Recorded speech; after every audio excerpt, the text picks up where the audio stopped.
I just want to say I miss my son. My son didn't have to go through this. I didn't have to go through this either. It hurts. Really, really hurts. What are we going to do, people? What's going to happen to us now? I had enough of this. An uncomfortable truth for black people. We will never have justice in America because in America, black Americans are looked at as still 3/5 of a man or woman.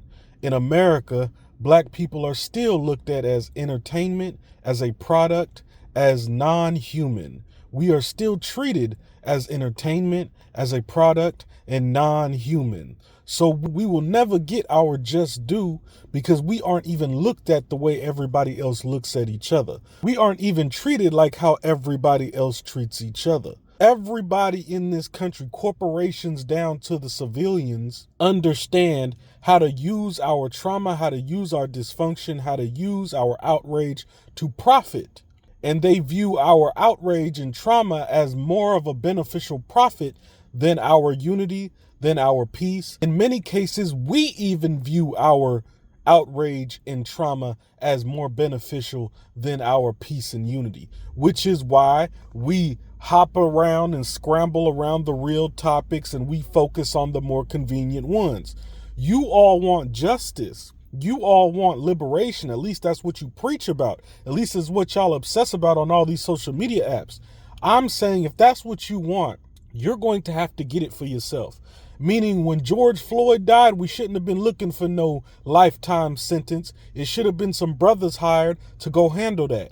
When Sonia Massey died, the same thing. When Breonna Taylor died, the same thing. Trayvon Martin, same thing. How many more individuals, how many more families have to lose a brother, a sister, a mother, a grandmother, a father? How many more brothers and sisters have to be unalived for y'all to understand that you are on your own?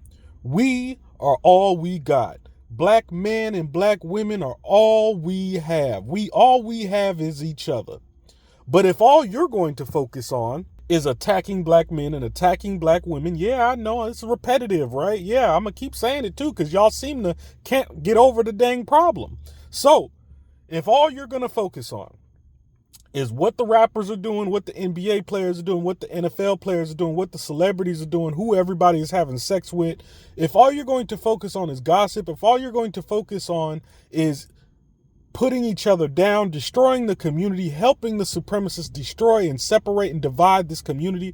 If black women, if all you're going to focus on is blaming black men for all your problems and all the reasons why you failed, and for black men, if all you're going to do is blame black women for all your problems and all the ways that you failed, then guess what? We never get anywhere because y'all are all distracted and focused on the wrong things. You're all focused on your own self-destruction. Now, if you would like to make forward progression, then hey, why not put together a group of brothers? All of you can do it in your own states.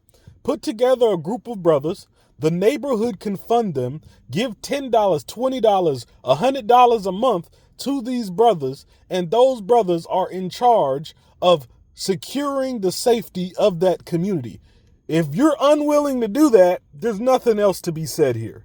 Because we going to keep going back and forth in circles, round and round and round and round. Y'all going to keep bullshitting. Because the truth of the matter is, black Americans have to choose freedom. You can't sit up here and wait for the white man to give it to you. You can't sit up here and wait for white women to give it to you. You can't sit up here and wait for corporations to give it to you. No, black people are going to have to depend upon black people to heal and fix the black community in order for us to move forward. Black people are going to have to hire and fund and put black people in place to get liberation, to get our justice, to do what need to be done to protect this community. But again, if none of that is a priority to you, these things with Jordan Neely, Sonia Massey, Breonna Taylor, and the tons upon tons upon tons of brothers and sisters that have been unalived unjustifiably will keep happening. And they're going to keep happening because you all make your lives look like games. You all make your lives look like they don't matter. So you can scream, holler, and shout to all the white people about Black Lives Matter, Black Lives Matter, Black Lives Matter. But if that life don't matter to you, it's not going to matter to anybody else. So treat yourselves accordingly, treat your brothers and sisters accordingly, and then we won't have to depend upon external sources to prove Black Lives Matter.